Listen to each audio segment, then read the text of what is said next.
ಇದ್ದೇನೆ. Last two sisters we looked at was Job's wife and Tamar. ಕಳೆದ ನಾವು ನಿಲ್ಲಿಸಿದಾಗ 2 ವಾರಗಳ ಹಿಂದೆ ನಾವು ನೋಡಿದಂತ ಇಬ್ಬರು ಸ್ತ್ರೀಯರು ಯಾರೆಂಬುದಾಗಿ ಹೇಳಿದ್ರೆ ಯೋಬನ ಹೆಂಡತಿ ಮತ್ತು ತಾಮಾರಳ ಕುರಿತಾಗಿ. And characters that we may not appreciate that much, but God appreciates. ನಾವು ಹೆಚ್ಚು ಅವರನ್ನ ಮೆಚ್ಚುವಂತ ಒಂದು ಪಾತ್ರಗಳು ಅವೆರಡೂ ಇಲ್ಲದಿದ್ದರೂ ಸಹ ದೇವರು ಆ ಇಬ್ಬರು ಸ್ತ್ರೀಯರನ್ನ ಮೆಚ್ಚಿಕೊಂಡನು. Tamar, her actions were not very moral, but God was a God of justice. Those who are denied the justice, God speaks for them. ದೇವರು ತಾಮಾರಳ ಒಂದು ಜೀವಿತವನ್ನು ಆಲೋಚನೆ ಮಾಡುವಾಗ ಅದೇನು ಅಷ್ಟು ಒಳ್ಳೆ ಒಂದು ಜೀವಿತವಾಗಿಲ್ಲದಿದ್ದರೂ ಸಹ ದೇವರು ನ್ಯಾಯವಂತನು, ಅನ್ಯಾಯವಾದಂಥವರಿಗೆ ನ್ಯಾಯವನ್ನ ಕೊಡುವಾತನು ಆತನಾಗಿದ್ದಾನೆ. ಆದುದರಿಂದ ನಾವು ಅನ್ಯಾಯ ಮಾಡಿದವರು ನಾವು ಎಚ್ಚರಿಕೆಯಾಗಿ ನಾವಿರಬೇಕಾಗುತ್ತದೆ. And God's redemption and restoration, and Tamar became a very important role in the genealogy of the Lord Jesus Christ. ದೇವರ ಕುರಿತಾದಂತಹ ಒಂದು ಬಿಡುಗಡೆ ಹಾಗೂ ಪುನಃಸ್ಥಾಪನೆಯ ಕುರಿತಾಗಿ ನಾವು ಆಲೋಚನೆ ಮಾಡುವಾಗ ತಾಮಾರಳನ್ನ ದೇವರು ಆತನನ್ನ ಆಕೆಯನ್ನ ಆರಿಸಿಕೊಂಡು ನಮ್ಮ ಕರ್ತನಾದಂತ ಯೇಸು ಕ್ರಿಸ್ತನ ವಂಶಾವಳಿಯಲ್ಲಿ ಆಕೆಯ ಪಾತ್ರವು ಇರುವುದನ್ನು ನಾವು ನೋಡುತ್ತೇವೆ. So many things we can learn about these women in the Bible. ಆದುದರಿಂದ ಸತ್ಯವೇದದ ಈ ಮಹಿಳೆಯರ ಕುರಿತಾಗಿ ಅನೇಕ ಸಂಗತಿಗಳನ್ನು ನಾವು ಕಲಿಯುವಂತವರಾಗಿದ್ದೇವೆ. I want my sisters to know that you are very important in the plan of God. ಸೇರಿ ಬಂದಿರತಕ್ಕಂಥ ಸಹೋದರಿಯರೇ, ನೀವು ದೇವರ ಯೋಜನೆಯಲ್ಲಿ ನಿಮ್ಮದು ಬಹಳ ಅತಿ ಪ್ರಮುಖವಾದಂತ ಒಂದು ಪಾತ್ರ ಇದೆ ಎಂಬುದು ನೀವು ತಿಳ್ಕೊಳ್ಳಬೇಕೆಂಬುದಾಗಿ ನನ್ನ ಇಷ್ಟವಾಗಿದೆ. Never say I'm only a woman. ಯಾವಾಗಲೂ ಎಂದಿಗೂ ಸಹ ನಾನು ಕೇವಲ ಸ್ತ್ರೀ ಎಂಬುದಾಗಿ ನೀವೆಂದಿಗೂ ಹೇಳಬೇಡ್ರಿ. Okay, today we are going to look at another important character in the Old Testament, that is none other than Miriam, the sister of Moses. ನಾವು ಇನ್ನೊಂದು ಹಳೆ ಒಡಂಬಡಿಕೆಯ ಒಬ್ಬ ಹೆಸರಂತ ಸ್ತ್ರೀಯ ಕುರಿತಾಗಿ ನಾವು ನೋಡ್ತೇವೆ. ಆಕೆಯು ಮತ್ತೆ ಯಾರು ಅಲ್ಲ, ಮೋಶೆಯ ಸಹೋದರಿಯಾದ ಮಿರಿಯಾಮಳ ಕುರಿತಾಗಿ. Is an important personality in Israel. ಇಸ್ರಾಯೇಲರಲ್ಲಿ ಬಹು ಪ್ರಮುಖವಾದಂತ ಒಬ್ಬ ವ್ಯಕ್ತಿ ಈಕೆಯು ಆಗಿದ್ದಳು. First time we meet her in connection with the birth of Moses in chapter 2 of Exodus. ಮೊದಲನೇ ಸಾರಿ ಮಿರಿಯಾಮಳ ಕುರಿತಾಗಿ ನಾವು ನೋಡ್ತಕ್ಕಂಥದ್ದು ಈ ಮೋಶೆಯ ಹುಟ್ಟುವಿಕೆಯ ಒಂದು ಘಟನೆಯಲ್ಲಿ, ಅಂದ್ರೆ ಅದು ವಿಮೋಚನಾ ಕಾಂಡ 2ನೇ ಅಧ್ಯಾಯದಲ್ಲಿ. In verse 4 and verse 7, her name is not given. She is only mentioned as the sister of Moses. ವಿಮೋಚನಾ ಕಾಂಡ 2ನೇ ಅಧ್ಯಾಯ 4ನೇ ವಚನ ಮತ್ತು 6ನೇ ವಚನದಲ್ಲಿ ನಾವು ನೋಡುವಾಗ ಅಲ್ಲಿ ಆಕೆಯ ಹೆಸರು ಕೊಡಲ್ಪಡದೇ ಇದ್ದರೂ ಸಹ ಮೋಶೆ ಅದರ ಅಕ್ಕನು ಎಂಬುದಾಗಿ ತಿಳಿಸಲ್ಪಟ್ಟಿದೆ. So first when we meet, she is an unnamed woman. ಮೊದಲನೇ ಸಾರಿ ಈಕೆಯನ್ನು ಪರಿಚಯಿಸುವಾಗ ಆಕೆಯ ಹೆಸರು ಕೊಡಲ್ಪಟ್ಟಿಲ್ಲ, ಹೆಸರಿಲ್ಲದಂತ ಮಹಿಳೆಯಾಗಿ ಪರಿಚಯಗೊಂಡಳು. A young girl, a little older sister. ಒಂದು ಸ್ವಲ್ಪ ಹದಿಹರೆಯದ ಒಂದು ಹುಡುಗಿ ಆಕೆ ಆಗಿದ್ದಳು. She was assigned by mother to watch what would happen to baby Moses when Jochebed, his mother, placed him in a small ark in the Nile River. ಈಕೆಗೆ ಕೊಡಲ್ಪಟ್ಟಂತ ಒಂದು ಕೆಲಸ ಜವಾಬ್ದಾರಿ ಏನೆಂಬುದಾಗಿ ಹೇಳಿದ್ರೆ, ಯೋಕೆಬೇದಳು ಆಕೆಯು ತನ್ನ ಮಗುವನ್ನ ಮೋಶೆಯನ್ನ ಹಾಕಿ ಅದನ್ನ ನೈಲ್ ನದಿಯಲ್ಲಿ ಬಿಟ್ಟಿರುವಾಗ ಅದನ್ನ ಸ್ವಲ್ಪ ದೂರದಲ್ಲಿ ನಿಂತು ಏನಾಗುತ್ತದೋ ಎಂಬುದಾಗಿ ಅದನ್ನ ತಿಳುಕೊಳ್ಳುವುದಕ್ಕೋಸ್ಕರವಾಗಿ ಆಕೆಯನ್ನ ಅಲ್ಲಿ ಜವಾಬ್ದಾರಿ ವಹಿಸಿ ಬಿಟ್ಟಿದ್ದಳು. She had a role in making sure that her younger brother Moses is safe.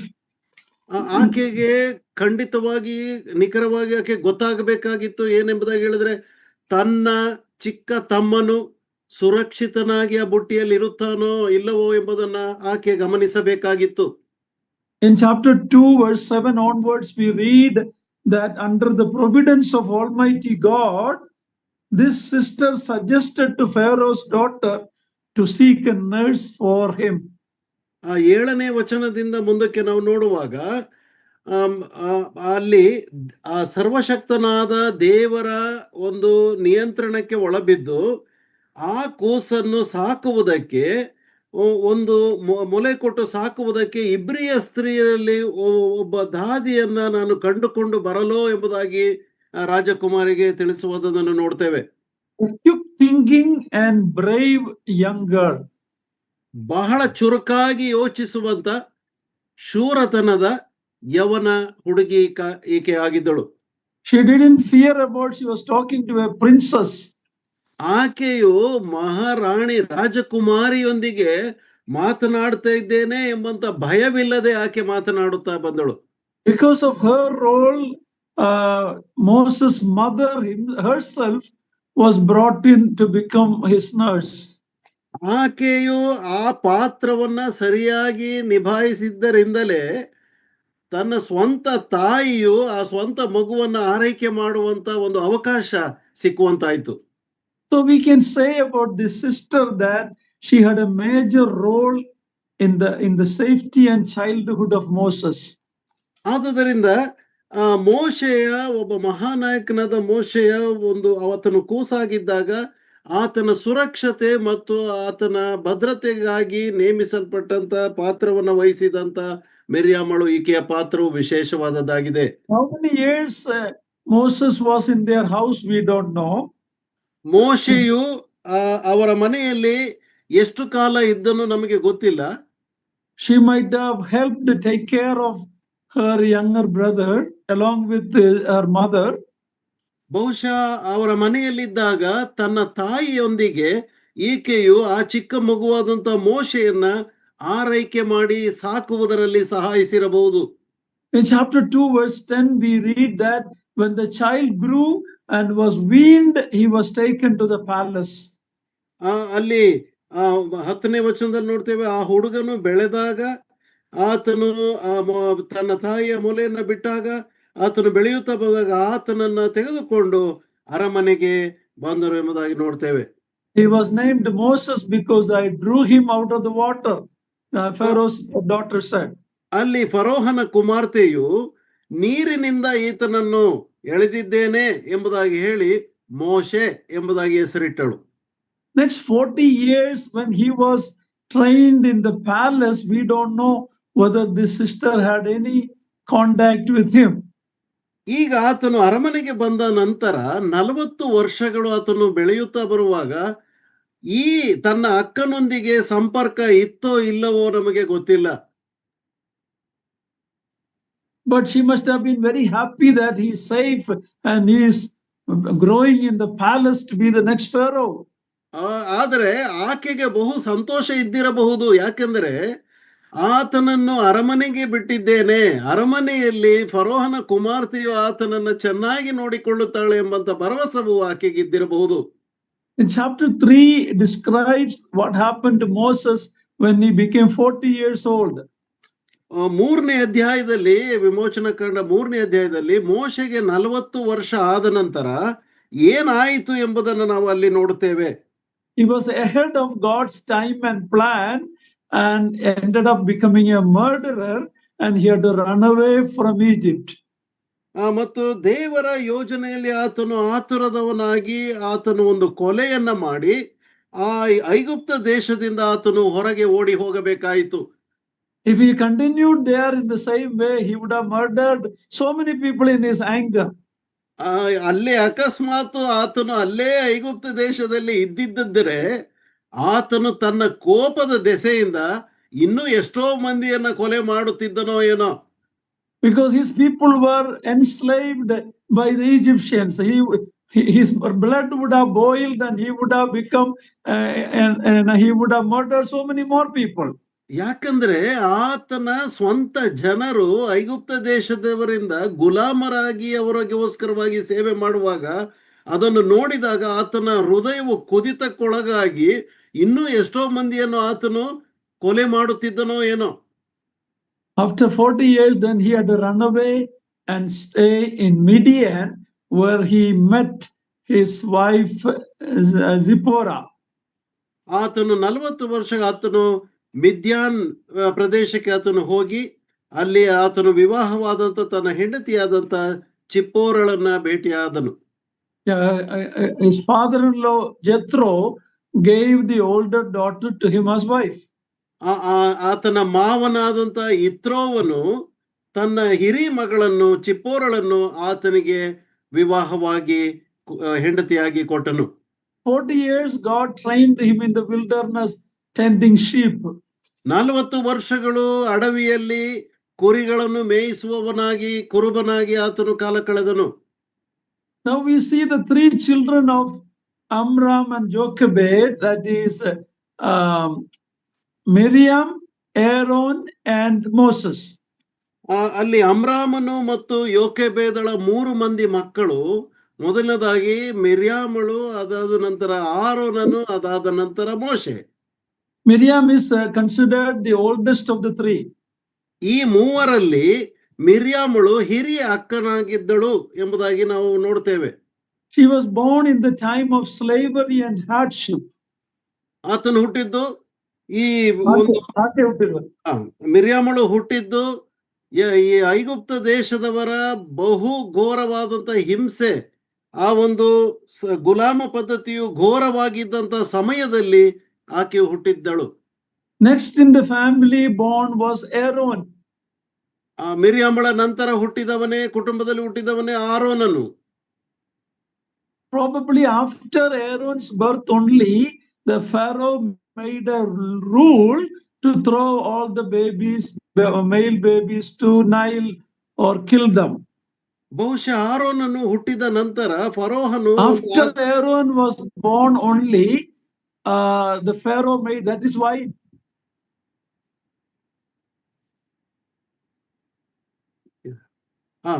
ಆರೋನನು ಹುಟ್ಟಿದ ನಂತರವೇ ಫರೋಹನು ಈ ಆಜ್ಞೆಯನ್ನು ಹೊರಡಿಸಿದನು. ಅದೇನೆಂದರೆ ಗಂಡು ಮಕ್ಕಳನ್ನ ಅಲ್ಲಿದ್ದಂತ ಇಸ್ರಾಯೇಲರ ಗಂಡು ಮಕ್ಕಳನ್ನ ನೀರಿಗೆ ಹಾಕಬೇಕು ಎಂಬುದಾಗಿ.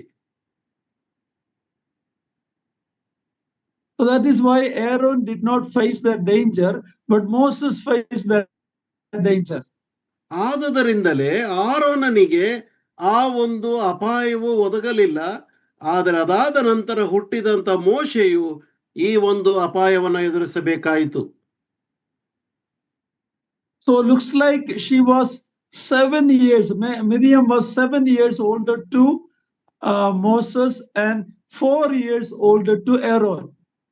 ಹಾಗಾಗಿ ಮೋಶೆಗಿಂತ 7 ವರ್ಷ ಹಿರಿಯವಳಾಗಿ ಮಿರ್ಯಾಮಳಿದ್ದಳು ಮತ್ತು ಆರೋನನಿಗಿಂತ 4 ವರ್ಷ ಹಿರಿಯವಳಾಗಿ ಮಿರ್ಯಾಮಳು ಇದ್ದಳು.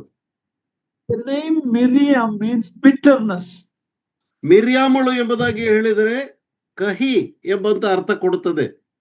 Maybe because of the slavery and the hardship the family was going through, the parents might have named her Miriam. The word Mara comes from that, bitter. ಅಲ್ಲಿ ಆ ಒಂದು ಆಕೆ ಹುಟ್ಟಿದಂತ ಆ ಸಂದರ್ಭದಲ್ಲಿ ಕುಟುಂಬವು ಘೋರವಾದಂತ ಹಿಂಸೆಯನ್ನ ದಾಟುತ್ತಾ ಇದ್ದಂತ ಆ ಸಂದರ್ಭದಲ್ಲಿ ಹುಟ್ಟಿದ ಕಾರಣ ಈಕೆಗೆ ಮಿರ್ಯಾಮಳು ಎಂಬುದಾಗಿ, ಮಿರ್ಯಾಮಳು ಎಂಬುದರ ಅರ್ಥ ಮಾರಾ ಎಂಬಂತ ಅರ್ಥವನ್ನು ಕೊಡುವಂತದ್ದಾಗಿದೆ, ಅಂದ್ರೆ ಕಹಿ ಎಂಬಂತ ಒಂದು ಅರ್ಥ. Okay, the next time we meet Miriam is after all the 10 plagues and deliverance of Israel in the night of the Passover. ಈಗ ಇದಾದ ನಂತರ ಮಿರ್ಯಾಮಳನ್ನ ನಾವು ಸತ್ಯವೇದದಲ್ಲಿ ಕಂಡುಕೊಳ್ಳುವುದು ಎಲ್ಲಿ ಎಂಬುದಾಗಿ ಹೇಳಿದ್ರೆ 10 ತರವಾದಂತ ಉಪದ್ರವಗಳೆಲ್ಲ ಮುಗಿದ ನಂತರ ಪಸ್ಕ ಹಬ್ಬದ ಆ ಒಂದು ರಾತ್ರಿಯಲ್ಲಿ ಮಿರ್ಯಾಮಳನ್ನ ನಾವು ಭೇಟಿ ಮಾಡ್ತೇವೆ.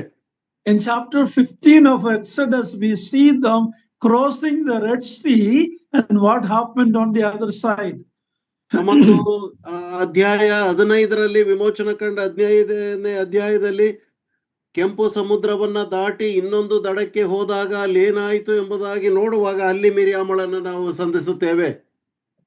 In chapter 15, we read about the song of Moses. In chapter 15, 15ನೇ ಅಧ್ಯಾಯವು ಅದು ಮೋಶೆಯ ಸ್ತೋತ್ರದ ಕೀರ್ತನೆಯ ಹಾಡಾಗಿದೆ. And we read in verse 20, about Miriam in verse 20, chapter 15, verse 20. ಅಲ್ಲಿ 15ನೇ ಅಧ್ಯಾಯ 20ನೇ ವಚನದಲ್ಲಿ ಮಿರ್ಯಾಮಳ ಕುರಿತಾಗಿ ನಾವು ಓದುತ್ತೇವೆ. brother. Yes,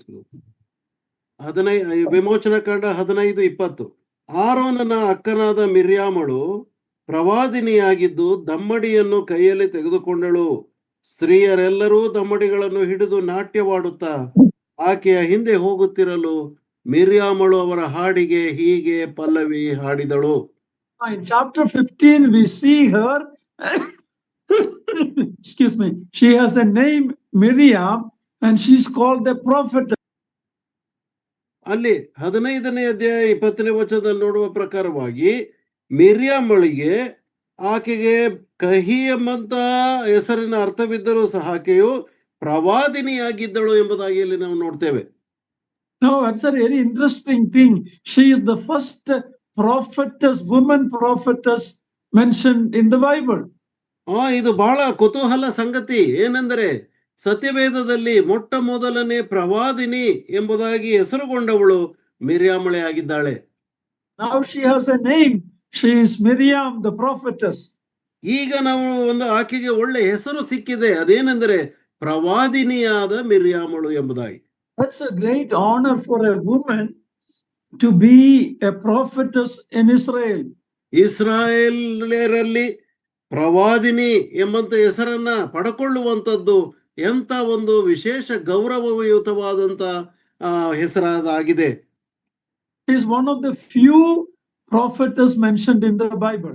ಸತ್ಯವೇದದಲ್ಲಿ ಕೆಲವೇ ಮಂದಿ ಪ್ರವಾದಿನಿಯರ ಕುರಿತಾಗಿ ತಿಳಿಸಲ್ಪಟ್ಟಿದೆ. She was like Deborah, who was a judge in Israel, actually a mother in Israel, we read.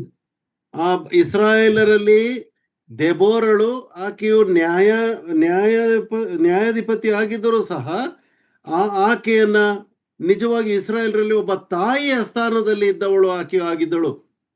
So Miriam is the first woman mentioned as the prophetess in Israel.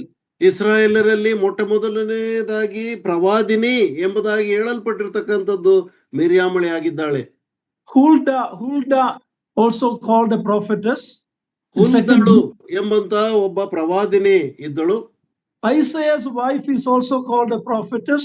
ಯೆಶಾಯನ ಹೆಂಡತಿಯು ಸಹ ಪ್ರವಾದಿನಿ ಎಂಬುದಾಗಿ ತಿಳಿಸಲ್ಪಟ್ಟಿದೆ. Hannah was considered a prophetess. ಹನ್ನಳು ಒಬ್ಬಳು ಪ್ರವಾದಿನಿಯಾಗಿದ್ದಳು. Deborah was a leader. ದೆಬೋರಳು ನಾಯಕಿಯಾಗಿದ್ದಳು. Abigail was like a prophetess, giving the future to David, that you will be the king one day. ಅಬಿಗೈಲಳು ದಾವಿದನ ದೃಷ್ಟಿಯಲ್ಲಿ ಆಕೆಯು ಪ್ರವಾದಿನಿ ಅಂತಿದ್ದು ದಾವಿದನು ಮುಂದೆ ಭವಿಷ್ಯದಲ್ಲಿ ಅರಸನಾಗುವನು ಎಂಬುದಾಗಿ ಪ್ರವಾದನೆಯನ್ನು ಹೇಳಿದಳು. When we come to the New Testament, we have Elizabeth, Anna, and Philip's 4 daughters who were prophetess. ಹೊಸ ಒಡಂಬಡಿಕೆಗೆ ಬರುವಾಗ ಎಲಿಸಬೇತಳು ಮತ್ತು ಅನ್ನಳು ಹಾಗೂ ಫಿಲಿಪ್ಪನ 4 ಮಂದಿ ಹೆಣ್ಣು ಮಕ್ಕಳು ಇವರೆಲ್ಲರೂ ಪ್ರವಾದನೆಯನ್ನ ನುಡಿಯುವಂತವರಾಗಿದ್ದರು. So when the children of Israel came out from Egypt, when they crossed the Red Sea, she was a leader, but remember, she was leading the woman. ಕೆಂಪು ಸಮುದ್ರವನ್ನ ಇಸ್ರಾಯೇಲರು ದಾಟಿದಾಗ ಮಿರ್ಯಾಮಳು ನಾಯಕಿಯಾಗಿ ಸ್ಥಾನವನ್ನು ವಹಿಸಿದಳು. ಜ್ಞಾಪಕ ಇಟ್ಟುಕೊಳ್ಳ್ರಿ, ಆಕೆಯು ನಾಯಕಿಯಾಗಿದ್ದದ್ದು ಸಹೋದರಿಯರಿಗೆ ಅಂದ್ರೆ ಸ್ತ್ರೀಯರಿಗೆ ಆಕೆ ನಾಯಕಿಯಾಗಿದ್ದಳು. If you read in Exodus 15:20, we read she taking a timbrel in her hand. She is a song leader. She is like leading the woman in worship to God. ಅಲ್ಲಿ ನಾವು 20ನೇ ವಚನದಲ್ಲಿ ನೋಡುವಾಗ ಮಿರ್ಯಾಮಳು ದಮ್ಮಡಿಯನ್ನ ತೆಗೆದುಕೊಂಡು ಸ್ತ್ರೀಯರಿಗೆ ನಾಯಕಿಯಾಗಿ ನಾಟ್ಯವಾಡುತ್ತಾ ಅವರನ್ನ ಹಾಡಿನಲ್ಲಿ ನಡೆಸುವಂತ ಒಬ್ಬ ನಾಯಕಿಯಾಗಿದ್ದಳು. Look at Micah, the book of Micah, chapter 6, verse 4. ಮೀಕನ ಗ್ರಂಥ 6ನೇ ಅಧ್ಯಾಯ 4ನೇ ವಚನವನ್ನ ನೋಡ್ರಿ. ಮೀಕನ ಗ್ರಂಥ 6ನೇ ಅಧ್ಯಾಯ 4ನೇ ವಚನ.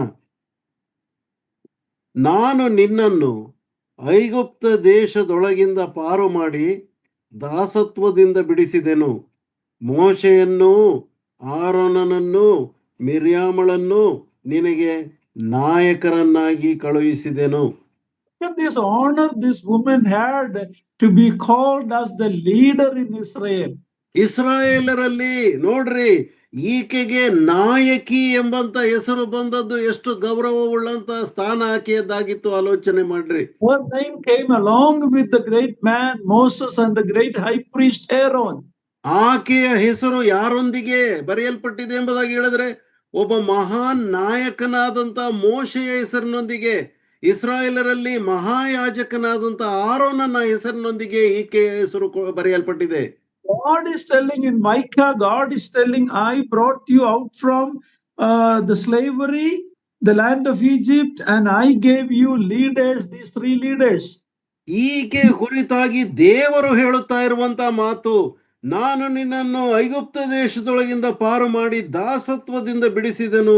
ಮೋಶೆಯನ್ನು, ಆರೋನನನ್ನು, ಮಿರ್ಯಾಮಳನ್ನು ನಿನಗೆ ನಾಯಕರನ್ನಾಗಿ ಕಳುಹಿಸಿದೆನು ಎಂಬುದಾಗಿ. It was a great honor for Miriam, the sister of Aaron and Moses, to be included among the leaders whom God has used to bring Israel out. ತನ್ನ ಜನರನ್ನು ಐಗುಪ್ತ ದೇಶದಿಂದ ಇಸ್ರಾಯೇಲರನ್ನು ಹೊರತರುವುದಕ್ಕೆ ಆರಿಸಲ್ಪಟ್ಟಂತ ಮಹಾನ್ ನಾಯಕರಾದಂತ ಮೋಶೆ ಮತ್ತು ಆರೋನರ ಜೊತೆಯಲ್ಲಿ ಮಿರ್ಯಾಮಳ ಹೆಸರನ್ನು ನಾಯಕಿ ಎಂಬುದಾಗಿ ದೇವರು ಸೂಚಿಸಿ ಹೇಳಿರುವಂತದ್ದು ಎಷ್ಟು ಗೌರವವುಳ್ಳಂತ ಸ್ಥಾನ ಒಳದ್ದಾಗಿತ್ತು. ಆಲೋಚನೆ ಮಾಡ್ರಿ. Okay, so in chapter 15 of Exodus 20, she was a song leader. She was also leading the women to praise and worship God. ಅಲ್ಲಿ ವಿಮೋಚನ ಕಂಡ 15ನೇ 20ನೇ ವಚನದಲ್ಲಿ ಆಕೆಯು ಪ್ರವಾದಿನಿಯಾಗಿದ್ದಳು, ಜೊತೆಗೆ ಸ್ತ್ರೀಯರಿಗೆ ನಾಯಕಿಯಾಗಿ ದೇವರನ್ನ ಕೊಂಡಾಡುವ ಹಾಗೆ ಆಕೆಯು ಹಾಡಿನಲ್ಲಿ ಮುನ್ನಡೆಸುವಂತ ನಾಯಕಿಯು ಆಕೆಯು ಆಗಿದ್ದಳು. She was a woman leader to the women, like Deborah, a mother in Israel. ಇಸ್ರಾಯೇಲರಲ್ಲಿ ದೆಬೋರಳು ತಾಯಿಯಂತೆ ಹೇಗೆ ಇದ್ದಳೋ ಅದೇ ಪ್ರಕಾರವಾಗಿ ಮಿರ್ಯಾಮಳು ಇಸ್ರಾಯೇಲರಲ್ಲಿ ಸ್ತ್ರೀಯರನ್ನು ನಡೆಸುವಂತ ನಾಯಕಿಯಾಗಿದ್ದಳು. This is something that our sisters need to understand. God has given you leadership, but it should be in the right sphere. ಇದರ ಮೂಲಕವಾಗಿ ಸಹೋದರಿಯರು ನಾವು ತಿಳ್ಕೊಳ್ಳಬೇಕಾದದ್ದೇನೆಂದರೆ, ದೇವರು ನಿಮಗೊಂದು ಜವಾಬ್ದಾರಿಯನ್ನ ಕೊಟ್ಟಿದ್ದಾನೆ, ನಾಯಕತ್ವವನ್ನ ಕೊಟ್ಟಿದ್ದಾನೆ. ಆದರೆ ಅದರ ಮಿತಿಯು ಕೆಲವು ಸರಹದ್ದಿನ ಒಳಪಟ್ಟದ್ದಾಗಿ ಅದು ಇಡಲ್ಪಟ್ಟಿದೆ. Up to now we see Miriam stayed behind the scene. She didn't come forward to, she was a leader from behind. ಇಲ್ಲಿಯವರೆಗೆ ಮಿರ್ಯಾಮಳು ತೆರೆ ಮರೆಯಲ್ಲಿ ಆಕೆ ಇದ್ದಳು. ಇಲ್ಲಿಯವರೆಗೆ ಆಕೆ ನಾಯಕಿ ಎಂಬುದಾಗಿ ಎಲ್ಲಿಯೂ ಸಹ ಕರೆಯಲ್ಪಟ್ಟು ತೋರ್ಪಡಿಸಿಕೊಂಡಿಲ್ಲ. She never sought a name for herself. ತನಗೋಸ್ಕರವಾಗಿ ಎಂದಿಗೂ ಸಹ ಈ ಹೆಸರನ್ನ ಆಕೆ ಪಡೆದುಕೊಂಡವಳಲ್ಲ. She didn't say, I am the reason Moses survived, so I need the right recognition. Nothing like that. ಮೋಶೆಯನ್ನ, ಮಹಾನಾಯಕನಾದ ಮೋಶೆಯು ಆತನು ಬದುಕಬೇಕಾದ್ರೆ ನಾನು ಕಾರಣ, ನನ್ನ ಹೆಸರು ದೊಡ್ಡದಾಗಬೇಕು ಎಂಬುದಾಗಿ ಆಕೆ ಎಂದಿಗೂ ಸಹ ಬಯಸಿದಂತವಳಲ್ಲ. In Exodus 15, when we saw her, what could have been her age? ಆದ್ರೆ ಈ ವಿಮೋಚನ ಕಾಂಡ 15ನೇ ಅಧ್ಯಾಯದಲ್ಲಿ ಆಕೆ ಹೆಸರು ಕೊಡಲ್ಪಟ್ಟಾಗ ಎಂಥ ಒಂದು ಉನ್ನತವಾದಂತಹ ಸ್ಥಾನ ಆಕೆಗಿದೆ ನೋಡಿ. What should have been her age? How old she must have been at that time? ಈ ಒಂದು ನಾಯಕಿಯಾಗಿ ಆಕೆ ಬರುವಂತ ಸಮಯದಲ್ಲಿ ಆಕೆಯ ವಯಸ್ಸು ಎಷ್ಟಾಗಿರಬಹುದು? Remember Moses, when he was born, 40 years in Egypt, 40 years in Midian, so that is 80 plus 7 years. Considering her age, this woman is now about 80, 87 or 90 years old. ಆಕೆ ನಾಯಕಿ ಎಂಬಂತ ಹೆಸರನ್ನ ಪಡಿಬೇಕಾದ್ರೆ ಆಲೋಚನೆ ಮಾಡ್ರಿ. ಮೋಶೆಯು 40 ವರ್ಷ ಅರಮನೆಯಲ್ಲಿ ಬೆಳೆದಿದ್ದಾನೆ, ಇನ್ನು 40 ವರ್ಷ ಅರಣ್ಯದಲ್ಲಿ ಆತನು ಕಾಲ ಕಳೆದಿದ್ದಾನೆ. ಈ ಒಟ್ಟು 80 ವರ್ಷ. ಇದಕ್ಕೆ 7 ವರ್ಷ ದೊಡ್ಡವಳು ಮಿರ್ಯಾಮಳು ಎಂಬುದಾಗಿ ಹೇಳಿದ್ರೆ 87ರಿಂದ 90 ವರ್ಷ ಮುದುಕಿ ಆಕೆ ಆಗಿರಬಹುದಲ್ಲವೇ?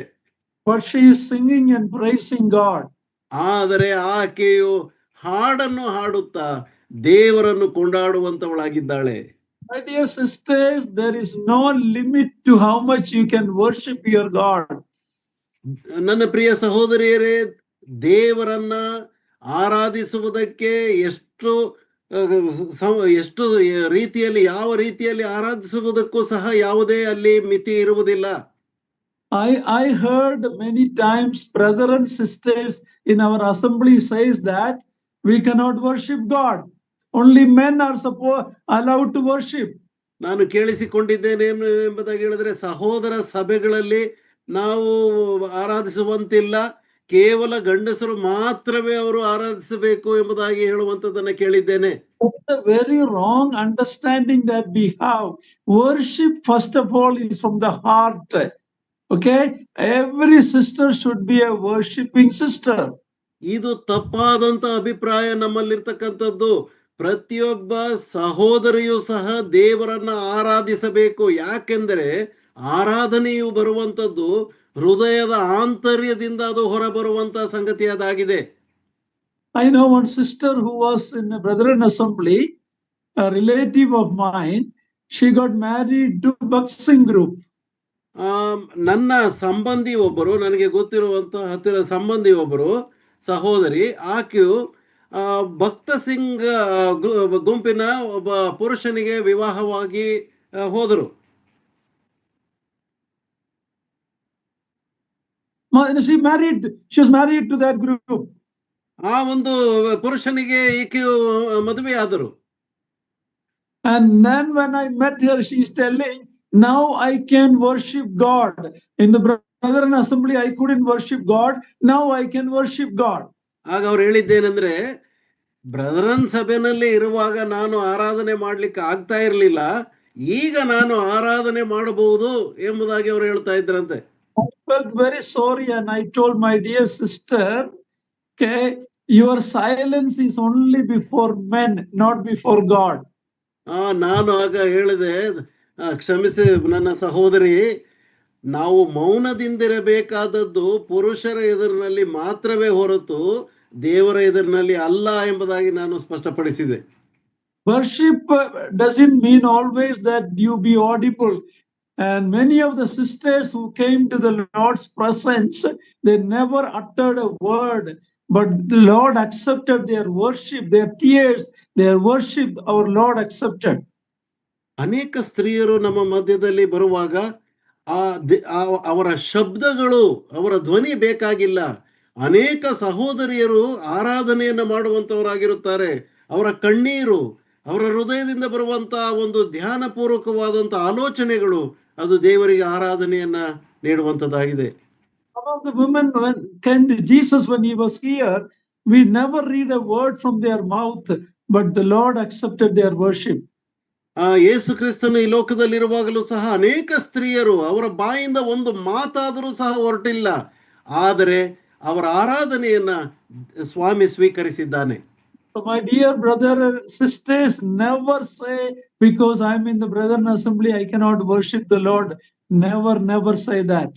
ಆದುದರಿಂದ ಸಹೋದರ ಸಭೆಗಳಲ್ಲಿರುವಂತ ಸಹೋದರಿಯರೇ, ಎಂದಿಗೂ ಸಹ ನಾನು ಸಹೋದರ ಸಭೆಯಲ್ಲಿರುವುದರಿಂದ ನಾನು ನನ್ನ ದೇವರನ್ನ ಆರಾಧಿಸಲು ಆಗುವುದಿಲ್ಲ, ಅದಕ್ಕೆ ಸಾಧ್ಯವಿಲ್ಲ ಎಂಬಂತ ಮಾತನ್ನ ನೀವು ಎಂದಿಗೂ ಸಹ ನೀವು ಹೇಳಬೇಡ್ರಿ. So you, like Miriam, you have a great role in worshiping, in singing, in thanking God from your heart. ಅಲ್ಲಿ ಮಿರ್ಯಾಮಳು ಅಲ್ಲಿ ಹಾಗೆ ದೇವರನ್ನ ಆರಾಧಿಸುವುದಕ್ಕೆ ಹಾಡುಗಳ ಮೂಲಕವಾಗಿ ಸಂತೋಷವಾಗಿ ಆರಾಧನೆಯನ್ನು ಸಲ್ಲಿಸಬಹುದು. You can be a great encouragement to other sisters in your home and in your assembly. ನೀವು ಮನೆಯಲ್ಲಿಯೂ ಮತ್ತು ಸಭೆಯಲ್ಲಿಯೂ ಅನೇಕ ಸಹೋದರಿಯರಿಗೆ ಪ್ರೋತ್ಸಾಹದಾಯಕವಾಗಿ ನೀವು ಆರಾಧನೆಯನ್ನು ಮಾಡಬಹುದು. We know many sisters who are like in our assemblies and they are a blessing to the assembly. ನಮಗೆ ಅನೇಕ ಸಹೋದರಿಯರ ಕುರಿತಾಗಿ ನಮಗೆ ಗೊತ್ತಿದೆ. ನಮ್ಮ ಸಭೆಗಳಲ್ಲಿ ಅನೇಕ ಸಹೋದರಿಯರು ನಮ್ಮ ಸಭೆಗಳಿಗೆ ಆಶೀರ್ವಾದದ ಸಹೋದರಿಯರಾಗಿದ್ದಾರೆ. And I want all our sisters to be like that. ಆ ಪ್ರಕಾರವಾಗಿ ನಮ್ಮ ಸಭೆಗಳಲ್ಲಿರುವಂತ ಎಲ್ಲಾ ಸ್ತ್ರೀಯರು ಹಾಗೆ ಇರಬೇಕೆಂಬುದಾಗಿ ನನ್ನ ಆಶೆಯಾಗಿದೆ. So far, Miriam's life is wonderful. ಇಲ್ಲಿಯವರೆಗೂ ಮಿರ್ಯಾಮಳ ಜೀವನ ಅದು ಅದ್ಭುತವಾಗಿತ್ತು. He was used by God in the protection of Moses when he was a young kid. ಮತ್ತು ಆ ಮೋಶೆಯು ಒಂದು ಚಿಕ್ಕ ಮಗು ಆಗಿರುವಾಗ ಆತನನ್ನ ಸಂರಕ್ಷಿಸುವುದಕ್ಕೋಸ್ಕರವಾಗಿ ದೇವರು ಮಿರ್ಯಾಮಳನ್ನು ಉಪಯೋಗಿಸಿಕೊಂಡನು. Years later, she is a singing, praising woman in Israel called as a prophetess.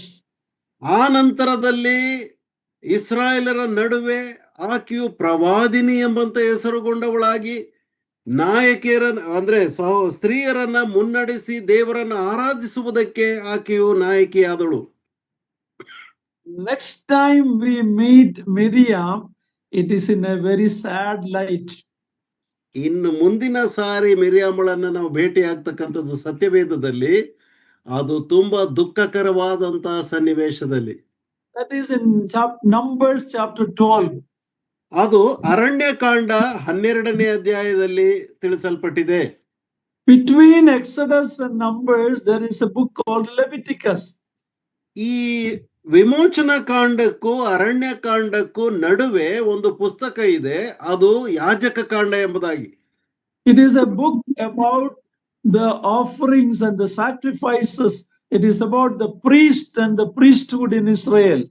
ಆ ಯಾಜಕ ಕಾಂಡದಲ್ಲಿ ಇಸ್ರಾಯೇಲರ ಮಧ್ಯದಲ್ಲಿ ಯಾಜಕರು ಮತ್ತು ಯಾಜಕೋದ್ಯೋಗ ಮತ್ತು ಅಲ್ಲಿ ಕಾಣಿಕೆ ಕೊಡುವಂಥದ್ದು ಈ ದೇವಾಲಯದಲ್ಲಿ ನಡೀತಕ್ಕಂಥ ಸಂಗತಿಗಳ ಕುರಿತಾಗಿ ಅಲ್ಲಿ ತಿಳಿಸಲ್ಪಟ್ಟಿದೆ.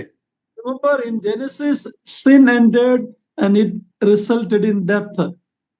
ಜ್ಞಾಪಕ ಮಾಡಿಕೊಳ್ಳ್ರಿ, ಆದಿಕಾಂಡದಲ್ಲಿ ಪಾಪವು ಪ್ರವೇಶಿಸಿ ಮರಣವನ್ನು ತಂದಿತು. In Exodus, deliverance, redemption. ವಿಮೋಚನಾ ಕಾಂಡದಲ್ಲಿ ಬಿಡುಗಡೆ, ಅದು ಬಿಡುಗಡೆಯನ್ನ ಅಲ್ಲಿ ನಾವು ನೋಡ್ತೇವೆ. In Leviticus, it is worship. The redeemed people should be worshiping people. ಈ ಬಿಡುಗಡೆಗೊಂಡಂತ ಜನರು ದೇವರನ್ನು ಆರಾಧಿಸಬೇಕು ಎಂಬುದಾಗಿ ಯಾಜಕ ಕಾಂಡದಲ್ಲಿ ದೇವರನ್ನು ಹೇಗೆ ಆರಾಧಿಸಬೇಕು ಎಂಬುದಾಗಿ ಅಲ್ಲಿ ಬರೆಯಲ್ಪಟ್ಟಿದೆ. In the Leviticus book, we don't read Miriam's name. ಅಲ್ಲಿ ಯಾಜಕ ಕಾಂಡದಲ್ಲಿ ಮಿರ್ಯಾಮಳ ಹೆಸರು ಎಲ್ಲೂ ಸಹ ನಮೂದಾಗಿಲ್ಲ. Moses and Aaron as the men, the priest, they are in the leading role. ಮೋಶೆಯು ಆರೋನನು ಇಸ್ರಾಯೇಲರಲ್ಲಿ ಯಾಜಕರಾಗಿ ಅಲ್ಲಿ ಬಹಳ ನಾಯಕರಾಗಿ ಅಲ್ಲಿ ಹೆಸರುಗೊಂಡವರಾಗಿ ಅಲ್ಲಿ ಬರೆಯಲ್ಪಟ್ಟಿದೆ. We don't read about any woman leader in the book of Leviticus. ಆ ಯಾಜಕ ಕಾಂಡದಲ್ಲಿ ಯಾವುದೇ ತರವಾದಂತ ಸ್ತ್ರೀಯರ ಹೆಸರು ಅಲ್ಲಿ ಬರೆಯಲ್ಪಟ್ಟಿಲ್ಲ. But now when we come to Numbers, ಆದರೆ ಈ ಯಾಜಕ ಕಾಂಡ ಮುಗಿದು ಅರಣ್ಯ ಕಾಂಡಕ್ಕೆ ಬರುವಾಗ in chapter 11 onwards, we see problem. 11ನೇ ಅಧ್ಯಾಯದಿಂದ ಮುಂದಕ್ಕೆ ಸಮಸ್ಯೆಗಳು ಬರುವುದನ್ನು ನಾವು ನೋಡ್ತೇವೆ. And we read there was a mixed multitude that came with the Israelites from Egypt. They began to complain. ಅಲ್ಲಿ ನಾವು ನೋಡ್ತೇವೆ Read verse 1, brother. Yes. Chapter 11, verse 1. ಐಗುಪ್ತ ದೇಶ 11ನೇ ಅಧ್ಯಾಯ, ಅರಣ್ಯಕಾಂಡ 11ನೇ ಅಧ್ಯಾಯ 1ನೇ ವಚನ. ಇಸ್ರಾಯೇಲರು ತಮಗೆ ದುರವಸ್ಥೆ ಪ್ರಾಪ್ತವಾಯಿತೆಂದು ಯೆಹೋವನಿಗೆ ಕೇಳಿಸುವಂತೆ ಗುಣಗುಟ್ಟುವವರಾದರು. ಅದಕ್ಕೆ ಆತನು ಕೋಪಗೊಂಡು ಅವರ ಮಧ್ಯದಲ್ಲಿ ಬೆಂಕಿಯನ್ನುಂಟು ಮಾಡಿದ್ದರಿಂದ ಪಾಳೆಯದ ಕಡೇ ಭಾಗದಲ್ಲಿದ್ದವರು ಸುಟ್ಟು ಹೋದರು. Verse 14. 14ನೇ ವಚನ. ಇಷ್ಟು ಜನರ ಭಾರವನ್ನು ನಾನೊಬ್ಬನೇ ಹೊರುವುದು ಅಸಾಧ್ಯ, ಅದು ನನ್ನ ಶಕ್ತಿಗೆ ಮೀರಿದ ಕೆಲಸ. ನೀನು ಹೀಗೆ ಮಾಡುವುದಕ್ಕಿಂತಲೂ ನನ್ನನ್ನು ಈಗಲೇ ಕೊಂದು ಹಾಕಿಬಿಟ್ಟರೆ ಉಪಕಾರ, ನನಗಾಗುವ ದುರವಸ್ಥೆಯನ್ನು ನಾನು ನೋಡಲಾರೆನು ಅಂದನು. So in Numbers 11 onwards, it is a complaining people, especially the mixed multitude. ಅಲ್ಲಿ ಈ ಮಿಶ್ರ ಜನಾಂಗದವರು ಐಗುಪ್ತ ದೇಶದಿಂದ ಇಸ್ರಾಯೇಲರೊಂದಿಗೆ ಬಂದವರಾಗಿದ್ದರು. ಅವರು ಗುಣಗುಟ್ಟುವುದನ್ನ ಅಲ್ಲಿಂದ ಪ್ರಾರಂಭಿಸಿ ಸಮಸ್ಯೆಗಳಿಗೆ ಕಾರಣರಾದರು. They were complaining about the food, the water, every problem they were complaining. ಅವರು ಹೇಳುತ್ತಿದ್ದಂತ ಸಮಸ್ಯೆಗಳು ಆಹಾರದ ಕುರಿತಾದಂತ ಮತ್ತು ನೀರಿನ ಕುರಿತಾದಂತಹ ಅನೇಕ ಸಮಸ್ಯೆಗಳನ್ನು ಅವರು ಗುಣಗುಟ್ಟುತ್ತಾ ಅವರ ಮುಂದೆ ಹೇಳುತ್ತಾ ಬಂದರು. This book, now let's come to chapter 12, verse 1. ಈಗ ಈ ಅರಣ್ಯಕಾಂಡ 12ನೇ ಅಧ್ಯಾಯದಲ್ಲಿ 1ನೇ ವಚನದಕ್ಕೆ ನಾವು ಬರೋಣ. ಮೋಶೆ ಕೂಶ್ ದೇಶದ ಸ್ತ್ರೀಯನ್ನು ಮದುವೆ ಮಾಡಿಕೊಂಡಿದ್ದನು. ಅದರ ನಿಮಿತ್ತ ಮಿರ್ಯಾಮಳು ಆರೋನನು ಅವನಿಗೆ ವಿರೋಧವಾಗಿ ಮಾತಾಡುವವರಾಗಿ. This is the occasion we see Miriam coming to the forefront. She is coming to the spotlight and she is complaining. ಇಲ್ಲಿ ಮಿರ್ಯಾಮಳು ಮುಂದೆ ಬಂದು ತನ್ನನ್ನು ತೋರ್ಪಡಿಸಿಕೊಂಡು ಆಕೆಯು ಇಲ್ಲಿ ಕಾಣಿಸಿಕೊಳ್ಳುವಂತವಳಾಗಿದ್ದಾಳೆ. A very regrettable incident. ಬಹಳ ದುಃಖಕರವಾದಂತಹ ಒಂದು ಘಟನೆ ಇಲ್ಲಿ ಇದೆ. And she had to face the consequence of that little later we see in the chapter. ಮತ್ತು ಇದರ ಪರಿಣಾಮವನ್ನ ಈ ಅಧ್ಯಾಯದ ಅಂತ್ಯಭಾಗದಲ್ಲಿ ನಾವು ನೋಡುತ್ತೇವೆ ಆಕೆಗೆ ಏನಾಯಿತು ಎಂಬುದಾಗಿ.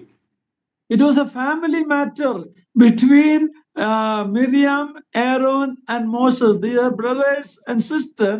It is more a family problem. ಪ್ರಿಯ ಸಹೋದರ ಸಹೋದರಿಯರೇ, ನಾವು ಈ ಅಧ್ಯಾಯದಲ್ಲಿ ನೋಡುವಾಗ ಅದು ಒಂದು ಕುಟುಂಬದ ಸಮಸ್ಯೆ ಅಲ್ಲಿ ಇದೆ. ಅಕ್ಕ ಮತ್ತು ತಮ್ಮಂದಿರ ನಡುವೆ ಇರುವಂತ ಒಂದು ಕುಟುಂಬದ ಸಮಸ್ಯೆ ಇದಾಗಿದೆ. A family problem can affect the assembly. You know that, right? ನಿಮಗೆ ಗೊತ್ತಿದೆ ಅಲ್ವಾ, ಕುಟುಂಬದಲ್ಲಿ ಬರುವಂತ ಸಮಸ್ಯೆಗಳು ಅದು ಸಭೆಯ ಮೇಲೆ ಪರಿಣಾಮವನ್ನು ಬೀರುತ್ತದಲ್ವೇ. This complaining happened when they were traveling from Mount Sinai to Kadesh Barnea, the border of Canaan. ಅಲ್ಲಿ ಅವರು ಸೀನಾಯಿ ಪರ್ವತದಿಂದ ಕಾನಾನ್ ದೇಶದ ಗಡಿಯಲ್ಲಿರುವಂತ ಕಾದೇಶ್ ಬರ್ನಿಯದವರೆಗೆ ಬರುವವರೆಗೂ ಅವರು ಆ ಒಂದು ಈ ತರವಾದಂತ ಯಾವುದೇ ವಿರೋಧತ್ವ ಇರಲಿಲ್ಲ. In that travel from Sinai to Kadesh Barnea, this complaining happened. ಅವರು ಈ ಸೀನಾಯಿ ಪರ್ವತದಿಂದ ಕಾದೇಶ್ ಬರ್ನಿಯಕ್ಕೆ ನಡೆದು ಬರುವಾಗ ಈ ಒಂದು ಕಂಪ್ಲೇಂಟ್ಗಳು ಪ್ರಾರಂಭವಾದವು. Miriam made the mistake of criticizing her brother Moses, which was also followed by Aaron. Aaron joined Miriam. ಮಿರ್ಯಾಮಳು ಮೊಟ್ಟ ಮೊದಲನೇದಾಗಿ ಈ ಸಮಸ್ಯೆಗೆ ವಿರೋಧಿಸಿದಂತ ಪ್ರಥಮ ಮಹಿಳೆಯವಳಾದಳು. ಈಕೆಯ ಮಾತುಗಳಿಗೆ ಮಾತನ್ನ ಸೇರಿಸಿದವನಾಗಿ ಆರೋನನು ಬಂದನು. So the verse 1 gives the suggestion that Miriam was the leader in this complaining. ಈ ಒಂದು ವಿರೋಧವಾಗಿ ಮಾತನಾಡುವಂತ ಸಂಗತಿಗೆ ಮಿರ್ಯಾಮಳು ನಾಯಕಿಯಾಗಿದ್ದಳು ಎಂಬುದಾಗಿ ಮೊದಲನೇ ವಚನದಲ್ಲಿ ನಾವು ನೋಡ್ತೇವೆ. If you read verse 1, it may be because Moses married a Cushite woman. ಅದು ಯಾಕೆ ಈ ವಿರೋಧ ಮಾತು ಎಂಬುದಾಗಿ ಹೇಳಿದ್ರೆ ನಮಗೆ ಕಾರಣ ಅಲ್ಲಿ ತಿಳಿಸಲ್ಪಟ್ಟಿದೆ. ಮೋಶೆಯು ಕೂಶ್ ದೇಶದ ಒಬ್ಬ ಸ್ತ್ರೀಯನ್ನ ಮದುವೆ ಮಾಡಿಕೊಂಡಿದ್ದನು. Now, but if you come to verse 2, we see the real reason. ಆದರೆ 2ನೇ ವಚನಕ್ಕೆ ಬಂದರೆ ಅಲ್ಲಿ ನಾವು ನಿಜವಾದ ಕಾರಣ ಏನು ಎಂಬುದನ್ನು ನಾವು ಅಲ್ಲಿ ತಿಳ್ಕೊಳ್ಳುತ್ತೇವೆ. 2ನೇ ವಚನ 12ನೇ ಅಧ್ಯಾಯ ಅರಣ್ಯಕಾಂಡ. ಯೆಹೋವನು ಮೋಶೆಯ ಮೂಲಕವಾಗಿ ಮಾತ್ರವೇ ಮಾತಾಡಿದ್ದಾನೋ, ನಮ್ಮ ಮೂಲಕವೂ ಆತನು ಮಾತಾಡಲಿಲ್ಲವೇ ಎಂದು ಹೇಳಿಕೊಂಡರು. Yeah, in verse 1 we read that Moses married a Cushite woman. 1ನೇ ವಚನದಲ್ಲಿ ನಾವು ಓದುತ್ತಾ ಬಂದೆವು, ಮೋಶೆಯು ಕೂಶ್ ದೇಶದ ಸ್ತ್ರೀಯನ್ನ ಮದುವೆ ಮಾಡಿಕೊಂಡನು. Now we don't have too much detail about this woman that he married. ಈ ಸ್ತ್ರೀಯ ಕುರಿತಾಗಿ ಹೆಚ್ಚಿನ ವಿವರಣೆ ಅಲ್ಲಿ ನಮಗೆ ಕೊಡಲ್ಪಟ್ಟಿಲ್ಲ. I don't think it was Zipporah. Zipporah was a Midianite lady. ಈಕೆಯು ಚಿಪ್ಪೋರಳಲ್ಲ, ಯಾಕಂದ್ರೆ ಚಿಪ್ಪೋರಳು ಮಿದ್ಯಾನ್ ಸ್ತ್ರೀಯಾಗಿದ್ದಳು. And Moses' family life was not the best life. ಈ ಮೋಶೆಯ ಕುಟುಂಬ ಜೀವನವು ಅದು ಅಷ್ಟೊಂದು ಅತ್ಯುತ್ತಮವಾದಂತ ಕುಟುಂಬ ಜೀವನವಲ್ಲ. And we see Moses sending Zipporah and the children back to the father-in-law. ಆಮೇಲೆ ನಾವು ನೋಡ್ತೇವೆ ಮೋಶೆಯು ಚಿಪ್ಪೋರಳನ್ನು ಮತ್ತು ತನ್ನ ಮಕ್ಕಳನ್ನು ತಿರುಗಿ ಮಾವನ ಮನೆಗೆ ಕಳುಹಿಸುವುದನ್ನು ನೋಡ್ತೇವೆ. Who is this Cushite woman? We don't know. Scripture is not very clear. Perhaps Zipporah might have died and Moses married a Cushite woman. ಈ ಕೂಶ್ ದೇಶದ ಸ್ತ್ರೀ ಯಾರು ಎಂಬುದಾಗಿ ನಮಗೆ ಸತ್ಯವೇದವು ವಿವರಿಸುವುದಿಲ್ಲ. ಬಹುಶಃ ಚಿಪ್ಪೋರಳು ಸತ್ತ ನಂತರ ಈತನು ಕೂಶ್ ದೇಶದ ಸ್ತ್ರೀಯನ್ನ ವಿವಾಹವಾಗಿರಬಹುದು. But verse 2 gives us the real reason why Miriam, she is competing with Moses' role. Has God only spoken through Moses? Didn't he speak to us also? So that is the main jealousy, and the marriage is becoming an excuse. That's all. ಇಲ್ಲಿ 2ನೇ ವಚನದಲ್ಲಿ ನೈಜ ಕಾರಣವನ್ನ ನಾವು ತಿಳ್ಕೊಳ್ಳುತ್ತೇವೆ. ನಿಜವಾದ ಹೊಟ್ಟೆ ಕಿಚ್ಚು ಮಿರ್ಯಾಮಳಿಗೆ ಏನು ಎಂಬುದು 2ನೇ ವಚನದಲ್ಲಿ ತಿಳಿಸಲ್ಪಟ್ಟಿದೆ. ಆದರೆ 1ನೇ ವಚನದಲ್ಲಿ ಆತನು ಮೋಶೆಯು ಕೂಶ್ ದೇಶದ ಸ್ತ್ರೀಯನ್ನ ವಿವಾಹವಾದದ್ದು ಕೇವಲ ನೆಪ ಅಷ್ಟೇ. It was basically a challenge to Moses' leadership. ಅದು ಮೋಶೆಯ ನಾಯಕತ್ವದ ಕುರಿತಾದಂತ ಒಂದು ಸವಾಲನ್ನ ಕುರಿತಾದಂತ ವಿವಾದವು ಇದಾಗಿತ್ತು. Cannot blame Moses marrying this woman because we don't read about 2 wives at the same time. We don't read it. ಮೋಶೆಗೆ 2 ಹೆಂಡತಿಯರಿದ್ದರು ಎಂಬುದಾಗಿ ನಾವು ಊಹಿಸಲು ಸಾಧ್ಯವಿಲ್ಲ. ಯಾಕಂತಂದ್ರೆ ಅದರ ಕುರಿತಾಗಿ ನಾವು ಎಲ್ಲಿಯೂ ಸಹ ನಾವು ಓದುವುದಿಲ್ಲ. Cushites were not denied Israelite to marry at this stage. ಈ ಒಂದು ಸ್ಥಾನದಲ್ಲಿ ಕೂಶ್ ದೇಶದ ಸ್ತ್ರೀಯರು ವಿವಾಹವಾಗ್ತಕ್ಕಂಥದ್ದನ್ನ ತಿರಸ್ಕರಿಸುವಂತದ್ದಲ್ಲ. It is possible that Miriam, who apparently led this part of the challenge, found this new wife as a threat to her position in Israel. ಬಹುಶಃ ಮಿರ್ಯಾಮಳು ಈ ಹೊಸದಾಗಿ ಇಸ್ರಾಯೇಲರಲ್ಲಿ ಪ್ರವೇಶಿಸಿದಂತ ಈ ಕೂಶ್ ದೇಶದ ಸ್ತ್ರೀಯ ಸ್ಥಾನವನ್ನ ಚಿಂತಿಸಿ ತನ್ನ ನಾಯಕತ್ವಕ್ಕೆ ಕುಂದು ಬರುತ್ತದೋ ಎಂಬುದಾಗಿ ಆಕೆ ಚಿಂತಿಸಬಹುದು. So the real reason was jealousy for Moses' leadership. That was it. ಅಲ್ಲಿ ನಿಜವಾದಂತ ಕಾರಣ ಏನು ಎಂಬುದಾಗಿ ಹೇಳಿದ್ರೆ ಮೋಶೆಯ ನಾಯಕತ್ವದ ಮೇಲಿನ ಅಸೂಯೆ ಅಥವಾ ಹೊಟ್ಟೆ ಕಿಚ್ಚು ಕಾರಣವಾಗಿತ್ತು.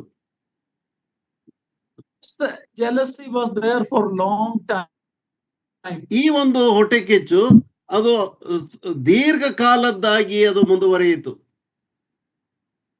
Maybe she was thinking, who is this Moses? I am the one who protected him. I was the one. If I was not there, what would have happened to Moses? Why is he taking this big leadership role? All that she might have thought. ಬಹುಶಃ ಈ ಸಂದರ್ಭದಲ್ಲಿ ಆಕೆ ಹೀಗೆ ಯೋಚಿಸಿರಬಹುದು, ನಾನಲ್ಲವೇ ಆತನ ಮಗುವಾಗಿದ್ದಾಗ ಕಾಪಾಡಿದವಳು, ನಾನಲ್ಲವೇ ಆತನನ್ನ ಗಮನಿಸಿ ಅರಮನೆಗೆ ಕಳುಹಿಸಿದವಳು, ಹೀಗೆ ಹಾಗೆ ಎಂಬುದಾಗಿ ಈತನು ಮಾತ್ರವೇ ನಾಯಕನಾಗಿರಬೇಕೋ ಎಂಬುದಾಗಿ ಇದೆಲ್ಲ ಸಂಗತಿಗಳನ್ನ ಆಕೆ ಚಿಂತಿಸಿರಬಹುದು.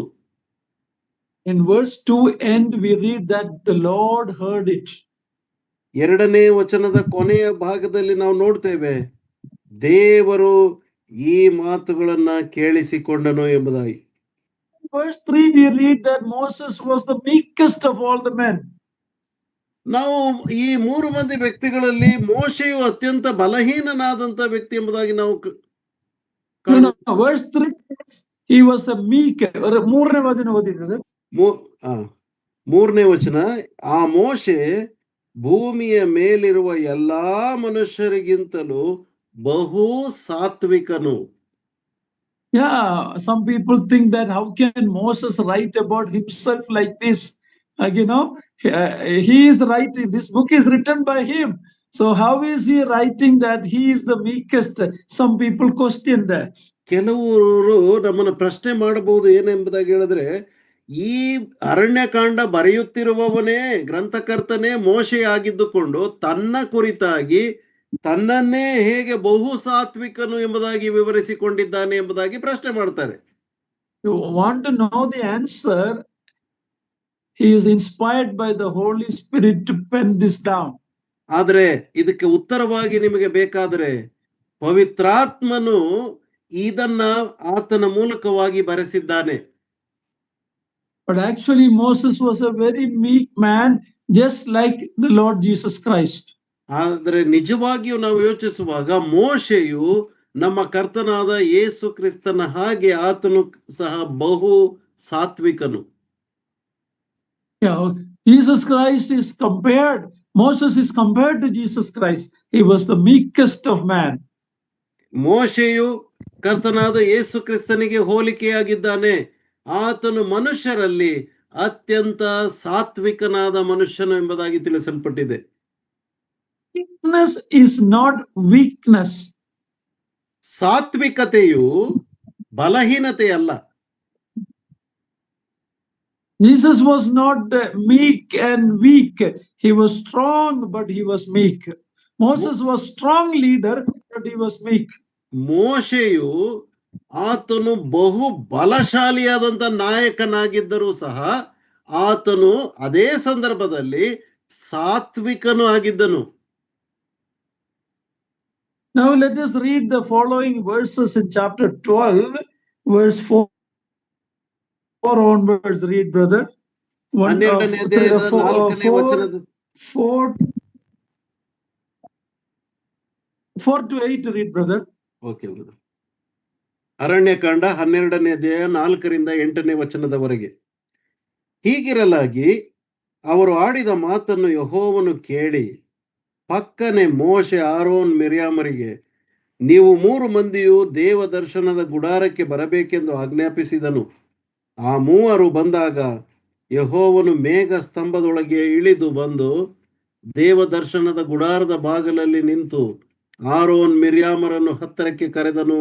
ಅವರು ಬಂದಾಗ ಆತನು, ನನ್ನ ಮಾತನ್ನು ಕೇಳಿರಿ, ನಿಮ್ಮಲ್ಲಿ ಪ್ರವಾದಿ ಇದ್ದರೆ ನಾನು ಅವನಿಗೆ ಜ್ಞಾನ ದೃಷ್ಟಿಯಲ್ಲಿ ಕಾಣಿಸಿಕೊಳ್ಳುವೆನು, ಇಲ್ಲವೇ ಸ್ವಪ್ನದಲ್ಲಿ ಅವನ ಸಂಗಡ ಮಾತಾಡುವೆನು. ನನ್ನ ಸೇವಕನಾದ ಮೋಶೆ ಅಂಥವನಲ್ಲ, ಅವನು ನನ್ನ ಮನೆಯಲ್ಲೆಲ್ಲ ನಂಬಿಗಸ್ತನು. ಅವನ ಸಂಗಡ ನಾನು ಗೂಢವಾಗಿ ಅಲ್ಲ, ಪ್ರತ್ಯಕ್ಷದಲ್ಲಿ ಸ್ಪಷ್ಟವಾಗಿಯೇ ಮಾತಾಡುವೆನು. ಅವನು ಯೆಹೋವನ ಸ್ವರೂಪವನ್ನೇ ದೃಷ್ಟಿಸುವನು. ಹೀಗಿರಲು ನೀವು ನನ್ನ ಸೇವಕನಾದ ಮೋಶೆಗೆ ವಿರೋಧವಾಗಿ ಮಾತಾಡುವುದಕ್ಕೆ ಭಯಪಡಬೇಕಾಗಿತ್ತು ಎಂದು ಹೇಳಿ ಕೋಪಗೊಂಡು ಹೋದನು. Rebellion against God appointed leaders, God take it very serious. ದೇವರು ನೇಮಿಸಿದಂತ ದೇವರ ಸೇವಕನು ಅಂದ್ರೆ ನಾಯಕನಿಗೆ ವಿರುದ್ಧವಾಗಿ ಮಾತಾಡುವುದನ್ನು ದೇವರು ಬಹು ಗಂಭೀರವಾಗಿ ಪರಿಗಣಿಸುವಾತನಾಗಿದ್ದಾನೆ. You go further down to chapter 16, we see about Korah and his company, what they did against Moses and what happened to them. The earth opened and swallowed them straight to Padala. You know, God takes leaders, complaint against God appointed leaders very, very seriously. ದೇವರು ನೇಮಿಸಿದಂತ ನಾಯಕರ ವಿರುದ್ಧವಾಗಿ ಮಾತನಾಡುವಾಗ ದೇವರು ಅದನ್ನ ಗಂಭೀರವಾಗಿ ಪರಿಗಣಿಸುತ್ತಾನೆ. ಕೋರಹನ ಮತ್ತು ಆತನ ಜೊತೆಯಲ್ಲಿ ಸೇರಿದವರ ಕುರಿತಾಗಿ ನಾವು ನೋಡ್ತೇವಲ್ಲ, ಭೂಕಂಪ ಉಂಟಾಗಿ ನೇರವಾಗಿ ಅವರು ಪಾತಾಳಕ್ಕೆ ಇಳಿಯಲ್ಪಟ್ಟರು ಎಂಬುದಾಗಿ ನಾವು ಓದುತ್ತೇವಲ್ಲ. Those were Levites, people who were privileged people, but they were not happy with what God has given them. They want to take Aaron's high priestly job.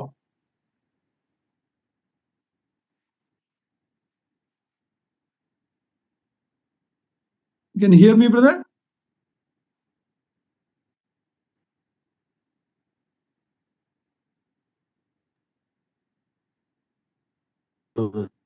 Brother, can you hear me? Yeah, yes, now I can hear, brother. Come again, brother. Korah and his company were Levite people. They were privileged people, but they were not happy with that. They wanted to take Moses and Aaron's role. ಈ ಕೋರಹ ಅಭಿರಾಮರು ಅವರು ಯಾಜಕೋದ್ಯೋಗದಲ್ಲೇ ಇದ್ದಂತ ಒಳ್ಳೆ ಅವರಿಗೆ ಸಿಕ್ಕಿದಂತ ಸ್ಥಾನವು ಅದೇ ಆಗಿತ್ತು. ಆದರೆ ಅವರು ಅಷ್ಟಕ್ಕೆ ತೃಪ್ತಿ ಪಡದೆ ಮೋಶೆ ಮತ್ತು ಆರೋನರ ಸ್ಥಾನದ ಮೇಲೆ ಕಣ್ಣಿಟ್ಟು ಅದನ್ನ ಆಶಿಸುವವರಾದರು. When we come to New Testament in Hebrews chapter 13, verse 7 and 17, clear instruction is given to believers how to deal with your leaders, how you should respect them, pray for them, obey them. All that are very clear in the New Testament. ಹೊಸ ಒಡಂಬಡಿಕೆಯಲ್ಲಿ ಇಬ್ರಿಯ ಗ್ರಂಥ 13ನೇ ಅಧ್ಯಾಯ 7ನೇ ವಚನ ಮತ್ತು 17ನೇ ವಚನಕ್ಕೆ ಬರುವಾಗ, ಹೊಸ ಒಡಂಬಡಿಕೆ ವಿಶ್ವಾಸಿಗಳಾದಂಥ ನಾವು ನಮ್ಮ ಸಭಾ ನಾಯಕರಿಗೆ ಹೇಗೆ ಅವರನ್ನು ಗೌರವಿಸಬೇಕು, ಹೇಗೆ ಅವರಿಗೋಸ್ಕರವಾಗಿ ಪ್ರಾರ್ಥಿಸಬೇಕು, ಹೇಗೆ ಅವರಿಗೆ ವಿಧೇಯರಾಗಿ ನಡ್ಕೊಳ್ಳಬೇಕು ಎಂಬುದರ ಕುರಿತಾಗಿ ಸ್ಪಷ್ಟವಾಗಿ ಹೊಸ ಒಡಂಬಡಿಕೆಯಲ್ಲಿ ಬರೆಯಲ್ಪಟ್ಟಿದೆ. Not because the leaders are perfect people, but they are appointed by God. ಈ ಸಭಾ ನಾಯಕರು ಅವರು ಪರಿಪೂರ್ಣರು ಎಂಬುದಾಗಿ ಅಲ್ಲ, ಅದಕ್ಕೋಸ್ಕರವಾಗಿ ಅಲ್ಲ, ಆದರೆ ಅವರು ದೇವರಿಂದ ನೇಮಿಸಲ್ಪಟ್ಟಿರುವ ಕಾರಣ. Miriam was a privileged woman in Israel. She is called the first prophetess and all of that. But right now, that jealousy has come. And what was the consequence of that? ಮಿರ್ಯಾಮಳು ಇಡೀ ಇಸ್ರಾಯೇಲರಲ್ಲಿ ಪ್ರಪ್ರಥಮ ಪ್ರವಾದಿನಿ ಎಂಬುದಾಗಿ ಹೆಸರುಗೊಂಡವಳು. ಆದರೆ ಆಕೆಯಲ್ಲಿ ಹೊಟ್ಟೆ ಕಿಚ್ಚು ಅಸೂಯೆ ಬಂದಾಗ ಹೇಗೆ ಯಾವ ಒಂದು ಪರಿಣಾಮ ಆಕೆಗೆ ಉಂಟಾಯಿತು ಎಂಬುದಾಗಿ ನೀವು ಆಲೋಚನೆ ಮಾಡ್ರಿ. Not happy with that, she wanted to take Moses' place. ಆ ಒಂದು ತನಗೆ ಸಿಕ್ಕಿದಂತ ಸ್ಥಾನದಲ್ಲಿ ತೃಪ್ತಿ ಪಡದೆ ಮೋಶೆಯ ಸ್ಥಾನದ ಮೇಲೆ ಕಣ್ಣಿಟ್ಟಳು. Dear sisters, you need to understand that God has given you a role, a place, and be content with that rather than wanting to be like men or the elders or preachers openly like that. Be very, very careful. ಪ್ರಿಯ ಸಹೋದರಿಯರೇ, ದೇವರು ನಿಮಗೋಸ್ಕರವಾಗಿ ಒಂದು ಜವಾಬ್ದಾರಿಯನ್ನ ಕೊಟ್ಟು ಆ ಒಂದು ಸ್ಥಾನದಲ್ಲಿ ನಿಮ್ಮನ್ನ ಇಟ್ಟಿದ್ದಾನೆ. ಅದರಲ್ಲಿ ತೃಪ್ತಿ ಉಳ್ಳವರಾಗಿ ಸೇವೆ ಮಾಡುವವರಾಗಿರಬೇಕು. ಅದನ್ನ ಬಿಟ್ಟು ನಾಯಕರು ಪುರುಷ ನಾಯಕತ್ವದ ಮೇಲೆ ಕಣ್ಣಿಟ್ಟು ಅದಕ್ಕೆ ಆಶಿಸುವಂಥದ್ದು ಒಳ್ಳೆಯ ಒಂದು ಯೋಚನೆ ಅಲ್ಲ. Takes rebellion against leadership very seriously. ಅದರಲ್ಲೂ ನಾಯಕತ್ವದ ವಿರುದ್ಧವಾಗಿ ಮಾತನಾಡ್ತಕ್ಕಂಥದ್ದು ಮತ್ತು ಅದರ ವಿರೋಧವಾಗಿ ನಡೆದುಕೊಳ್ಳತಕ್ಕಂಥದ್ದು ಅದು ದೇವರ ದೃಷ್ಟಿಯಲ್ಲಿ ಗಂಭೀರವಾದಂಥ ವಿಷಯ ಅದಾಗಿದೆ. Eve in the garden tried to take Adam's role. ಆದಿಕಾಂಡದಲ್ಲಿ Eden ತೋಟದಲ್ಲಿ ಹವ್ವಳು ಆದಾಮನ ಒಂದು ಪಾತ್ರವನ್ನ ವಹಿಸಿಕೊಂಡವಳಾದಳು. Jezebel took the leadership as a queen. She was ruling Israel at that time. Athaliah, a woman, she became a king. All of their life ended in tragedy. ಈಜಬೇಲಳು ತನ್ನ ಗಂಡನಾದಂಥ ಆಹಾಬನ ಸ್ಥಾನವನ್ನ ವಹಿಸಿಕೊಂಡು ಆಕೆಯು ಆಳ್ವಿಕೆಯನ್ನು ಮಾಡುವವಳಾದಳು. ಹಾಗೆಯೇ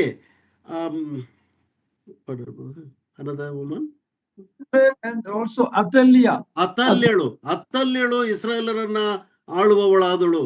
ಆದರೆ ಅವರಿಬ್ಬರ ಒಂದು ಅಂತ್ಯಾವಸ್ಥೆಯನ್ನು ನೋಡುವಾಗ ಬಹು ಘೋರವಾದಂತಹ ಮರಣವು ಅವರಿಗೆ ಒದಗಿತ್ತು. Exodus 15, Miriam was a very wonderful example. But when you come to Numbers 12, jealousy has brought her to leprosy. ಈ ವಿಮೋಚನಾ ಕಾಂಡ 15ನೇ ಅಧ್ಯಾಯದಲ್ಲಿ ಮಿರ್ಯಾಮಳು ಎಂತ ಅದ್ಭುತವಾದಂತ ನಾಯಕಿಯಾಗಿ ಸಹೋದರಿಯರ ನಡುವೆಯಲ್ಲಿ ಆಕೆ ಆರಾಧಿಸುವಂತವಳಾಗಿದ್ದಳು. ಆದರೆ ಅರಣ್ಯಕಾಂಡ 12ನೇ ಅಧ್ಯಾಯಕ್ಕೆ ಬರುವಾಗ ಆಕೆಯು ಕುಷ್ಠರೋಗಿಯಾಗಿ ಕಂಡು ಬರುವುದನ್ನು ನಾವು ನೋಡ್ತೇವೆ. All need to take to heart, whether you are a brother or a sister, the word of God. God is telling how you are not afraid to speak against my servant. ನಾವು ಸಹೋದರರಾಗಿರಬಹುದು, ಸಹೋದರಿಯರಾಗಿರಬಹುದು, ನಾವು ಗಮನಿಸಬೇಕಾದ ವಿಷಯವೇನೆಂದರೆ ದೇವರು ನೇಮಿಸಿದಂತ ನಾಯಕರಿಗೆ ವಿರುದ್ಧವಾಗಿ ಮಾತನಾಡುವಾಗ ಆತನು ಬಹು ಗಂಭೀರವಾಗಿ ಆತನು ಕೇಳುವಂಥದ್ದು, ನೀವು ಆತನ ವಿರುದ್ಧವಾಗಿ ಮಾತಾಡುವುದಕ್ಕೆ ಭಯಪಡಬೇಕಾಗಿತ್ತು ಎಂಬುದಾಗಿ ತಿಳಿಸ್ತಾ ಇದ್ದಾನೆ. A warning to all of us, whether we are brothers or sisters, when you speak ill about leadership, God is asking us, how come you are not afraid to do that? ಸಹೋದರರಾಗಬಹುದು, ಸಹೋದರಿಯರಾಗಬಹುದು. ನಾವು ಈ ಸಭಾ ನಾಯಕತ್ವದವರ ಮೇಲೆ ಮಾತನಾಡುವಾಗ ದೇವರು ಕೇಳುವಂಥದ್ದೇನೆಂದರೆ, ನೀನು ಹೀಗೆ ಮಾತನಾಡುವುದಕ್ಕೆ ಭಯಪಡಬೇಕಾಗಿತ್ತು ಎಂಬುದಾಗಿ ಕೇಳುವಂಥವನಾಗಿದ್ದಾನೆ. Then God said about the special role that God has given to Moses. He said, to all of the prophets, I speak in vision or in dream, but to Moses, I speak face to face. ಅಲ್ಲಿ ಇತರರ ಪ್ರವಾದಿಗಳ ಕುರಿತಾಗಿ ದೇವರು ಮಾತನಾಡ್ತಾನೆ, ಅವರೆಲ್ಲರಿಗೆ ನಾನು ಜ್ಞಾನ ದೃಷ್ಟಿಯಲ್ಲಿ ಮಾತನಾಡ್ತೇನೆ, ಕಾಣಿಸಿಕೊಳ್ತೇನೆ. ಆದರೆ ಮೋಶೆಗೆ ನಾನು ನೇರವಾಗಿ ಪ್ರತ್ಯಕ್ಷವಾಗಿ ಸ್ಪಷ್ಟವಾಗಿಯೇ ತಿಳಿಸುವಾತನಾಗಿದ್ದೇನೆ ಎಂಬುದಾಗಿ ತಿಳಿಸ್ತಾನೆ. Moses had a very special role. He was faithful in all the house of God, we read. ಮೋಶೆಗೆ ಒಂದು ವಿಶೇಷವಾದಂತಹ ಸ್ಥಾನವು ಇತ್ತು. ಆತನ ಕುರಿತಾಗಿ ನಾವು ಓದುತ್ತೇವೆ, ದೇವರ ಮನೆಯಲ್ಲೆಲ್ಲ ಆತನು ನಂಬಿಗಸ್ತನು ಎಂಬುದಾಗಿ. In Hebrews 3 we read that, verse 2, and in Numbers 12 we read that, and also Deuteronomy 18, God said, please read, brother, Deuteronomy 18 verse 18 and 19. Deuteronomy 18 and 19. ಧರ್ಮೋಪದೇಶ ಕಾಂಡ 18ನೇ ಅಧ್ಯಾಯ 18 ಮತ್ತು 19ನೇ ವಚನ. ಧರ್ಮೋಪದೇಶ ಕಾಂಡ 18ನೇ ಅಧ್ಯಾಯ ಅದರ 18 ಮತ್ತು 19ನೇ ವಚನ ಹೀಗೆ ಹೇಳ್ತದೆ, ಇವರು ಹೇಳಿದ ಮಾತು ಒಳ್ಳೆಯದೇ, ಇವರ ಸ್ವದೇಶದವರಲ್ಲಿ ನಿನ್ನಂಥ ಪ್ರವಾದಿಯನ್ನು ಅವರಿಗೋಸ್ಕರ ಏರ್ಪಡಿಸುವೆನು, ಅವನ ಬಾಯಿಂದ ನನ್ನ ಮಾತುಗಳನ್ನು ನುಡಿಸುವೆನು, ನಾನು ಅವನಿಗೆ ಆಜ್ಞಾಪಿಸಿದ್ದನ್ನೆಲ್ಲ ಅವನು ಅವರಿಗೆ ತಿಳಿಸುವನು, ಅವನು ನನ್ನ ಹೆಸರಿನಲ್ಲಿ ಹೇಳಿದ ಮಾತುಗಳಿಗೆ ಯಾರು ಕಿವಿಗೊಡುವುದಿಲ್ಲವೋ ಅಂಥವರನ್ನು ನಾನು ಶಿಕ್ಷಿಸುವೆನು. God is telling that I will raise a prophet like Moses, and that is actually the Lord Jesus Christ. ದೇವರು ಇಲ್ಲಿ ಹೇಳುವಂತ ಮಾತು, ಮೋಶೆಯಂತಹ ಒಬ್ಬ ನಾಯಕನನ್ನು ನಿಮ್ಮಿಂದ ನಾನು ಹೊರತರುವೆನು ಎಂಬುದಾಗಿ. ಅದು ನಿಜವಾಗಿಯೂ ಅದು ಯಾರನ್ನ ಸೂಚಿಸುತ್ತದೆ ಎಂಬುದಾಗಿ ಹೇಳಿದ್ರೆ ನಮ್ಮ ಕರ್ತನಾದಂತಹ ಯೇಸು ಕ್ರಿಸ್ತನನ್ನು ಸೂಚಿಸುತ್ತದೆ. Numbers chapter 12 and 9 onwards, the below verses, please read it. Aranya Kanda 12ನೇ ಅಧ್ಯಾಯ 9ನೇ ವಚನದಿಂದ ಕೆಳಭಾಗಕ್ಕೆ, ಆ ಮೇಘವು ದೇವ ದರ್ಶನದ ಗುಡಾರದ ಬಳಿಯಿಂದ ಹೋದಾಗ, ಆಹಾ, ಮಿರ್ಯಾಮಳಿಗೆ ತೊನ್ನು ಹತ್ತಿದ್ದರಿಂದ ಆಕೆಯ ಚರ್ಮ ಹಿಮದಂತೆ ಬೆಳ್ಳಗಾಗಿ ಹೋಗಿತ್ತು. ಆರೋನನು ಆಕೆಯನ್ನು ನೋಡಲಾಗಿ ಆಕೆಗೆ ತೊನ್ನು ಪ್ರಾಪ್ತವಾಯಿತೆಂದು ತಿಳ್ಕೊಂಡನು. Continue reading to them. Okay. ಆಗ ಆರೋನನು ಮೋಶೆಗೆ, ಅಯ್ಯ, ನಾವು ವಿವೇಕವಿಲ್ಲದೆ ನಡೆದು ದೋಷಿಗಳಾದರೂ ಈ ದೋಷದ ಫಲವನ್ನು ನಾವು ಅನುಭವಿಸುವಂತೆ ಮಾಡಬೇಡವೆಂದು ನಿನ್ನನ್ನು ಬೇಡಿಕೊಳ್ಳುತ್ತೇನೆ. ಅರ್ಧ ಮಾಂಸ ಕೊಳೆತು ಹೋಗಿ ಹುಟ್ಟಿದ ಶಿಶು ಶವದಂತೆ ಈಕೆ ಆಗಬಾರದು ಎಂದು ಬೇಡಿದನು. ಆಗ ಮೋಶೆ ಯೆಹೋವನಿಗೆ, ದೇವ, ಆಕೆಯನ್ನು ವಾಸಿ ಮಾಡಬೇಕೆಂದು ಬೇಡುತ್ತೇನೆ ಎಂದು ಮೊರೆಯಿಟ್ಟನು. ಅದಕ್ಕೆ ಯೆಹೋವನು, ತಂದೆ ಮುಖದ ಮೇಲೆ ಉಗಳಿದರೆ ಆಕೆ ಹೇಗೂ 7 ದಿವಸ ನಾಚಿಕೆಯಿಂದ ಮರೆಯಾಗುವುದಿಲ್ಲವೇ? ಹಾಗಾದರೆ ಆಕೆ 7 ದಿವಸ ಪಾಳೆಯದ ಹೊರಗೆ ಇರಬೇಕು. ತರುವಾಯ ನೀನು ಆಕೆಯನ್ನು ಪಾಳೆಯದೊಳಗೆ ಸೇರಿಸಿಕೊಳ್ಳಬಹುದು ಎಂದು ಉತ್ತರ ಕೊಟ್ಟನು. ಆದ ಕಾರಣ ಮಿರ್ಯಾಮಳು 7 ದಿನದವರೆಗೆ ಪಾಳೆಯದ ಹೊರಗೆ ಇರಬೇಕಾಯಿತು. ಆಕೆಯು ತಿರುಗಿ ಸೇರಿಕೊಳ್ಳುವ ಪರ್ಯಂತರ ಇಸ್ರಾಯೇಲರು ಪ್ರಯಾಣ ಮಾಡಲಿಲ್ಲ. A very, very sad incident that happened in chapter 12 to this privileged woman, Miriam. ಈ ಒಂದು ಒಳ್ಳೆ ಸದಾವಕಾಶವನ್ನ ಹೊಂದಿದ್ದಂತ ಮಿರ್ಯಾಮಳೆಂಬ ಸ್ತ್ರೀಗೆ ಅರಣ್ಯಕಾಂಡ 12ನೇ ಅಧ್ಯಾಯದಲ್ಲಿ ಎಂಥ ಘೋರವಾದಂತ ಸಂಗತಿ ಉಂಟಾಯಿತು ನೋಡಿರಿ. ಆಕೆಯು ಕುಷ್ಠರೋಗಿಯಾದಳು. And we may wonder why Aaron didn't get the same punishment. ನಮಗೆ ಆಶ್ಚರ್ಯವಾಗಬಹುದು, ಆರೋನನಿಗೆ ಯಾಕೆ ಇದೇ ಶಿಕ್ಷೆ ಸಿಕ್ಕಲಿಲ್ಲ ಎಂಬುದಾಗಿ. Of course, Miriam was the leader in that. ನಿಜವಾಗಿಯೂ ಮಿರ್ಯಾಮಳು ಈ ವಿರೋಧವಾಗಿ ಮಾತನಾಡಿದರಲ್ಲಿ ಮೊದಲಿಗಳಾಗಿದ್ದಳು. Secondly, Aaron is the high priest. If he become a leper, there's nobody to intermediate between people and God. ಆ ಎರಡನೇದಾಗಿ ಅಲ್ಲಿ ಬಾಯಿ ಹಾಕಿದಂತ ಮಹಾಯಾಜಕನಾದಂತ ಆರೋನನು ಅಕಸ್ಮಾತ್ ಆಗಿ ಆತನು ಕೂಡ ಕುಷ್ಠರೋಗಿ ಆದ್ರೆ ದೇವರಿಗೂ ಮನುಷ್ಯರಿಗೂ ಮಧ್ಯದಲ್ಲಿ ಮಧ್ಯಸ್ಥಗಾರನಾಗಿ ಮಾತನಾಡುವುದಕ್ಕೆ ಯಾರು ಇರುತ್ತಿರಲಿಲ್ಲ. God in His mercy spared him, but we see the weakness of Aaron here. ದೇವರ ಕರುಣೆಯು ಆತನನ್ನು ಉಳಿಸಿತು, ಆದರೆ ದೇವರ ಆರೋನನ ಬಲಹೀನತೆಯನ್ನ ನಾವಿಲ್ಲಿ ನೋಡ್ತೇವೆ. Weakness we see. ಆರೋನನ ಬಲಹೀನತೆಯನ್ನ ನಾವು ನೋಡ್ತೇವೆ. Instead of being a leader, he became a follower of Miriam.